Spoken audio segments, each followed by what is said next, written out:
I think President Obama's second most important bill after health care was the Dodd-Frank law, which requires these big banks to keep much more money if they're going to take risks. One of them, Citibank, has already downsized a lot. But one of the reasons this G1 and won every progressive board in Manhattan, everyone, by big margins, is that they know that there are 50 to 60,000 fewer people working on Wall Street than there were the day of the crash. The Dodd-Frank bill is working.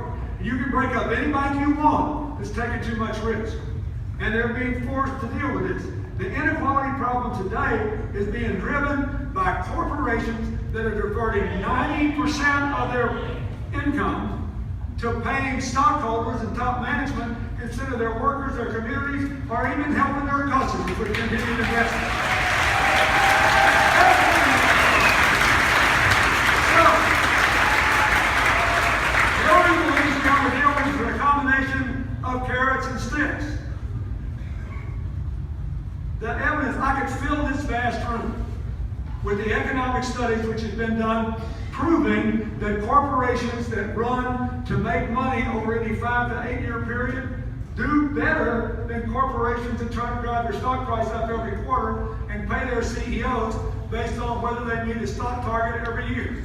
And this is being driven not by your friendly employee pension fund, but by hedge funds and billionaire activist investors that drive these companies to do this because they want their money back in a year and a day so they can get a 20% capital gains tax instead of a 35% corporate tax. Hillary believes we should stop giving them the capital gains tax in a year and a day.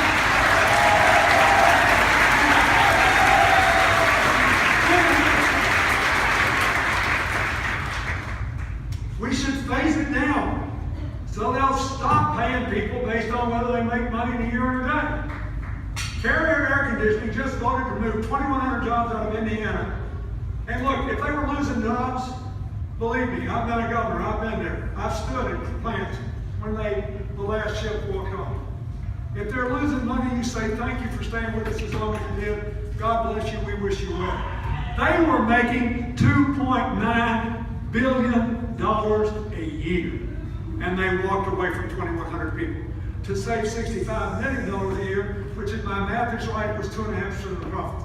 The union was begging them. They said, we can save you that much money. We can reorganize all the work shifts enough to save that much money. It's peanuts. Don't take these jobs away. They said, no, that's what our investors want. And literally, I walked out of the board meeting and said, that's what our investors want. And besides, our CEO was embarrassed last year. He didn't get his whole bonus. I'm not making this up. This is wrong. This is a recipe for economic disaster.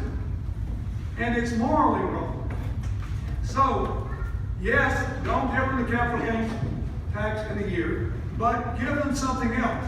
Give them a 15% tax credit, as he said, if they fairly share their profits with their employees. We don't want to punish success.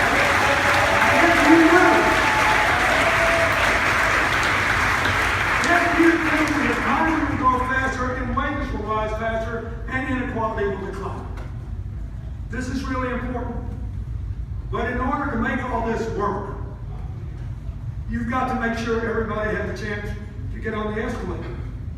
That starts with making sure that a child's education is not determined by the zip code in which he or she lives.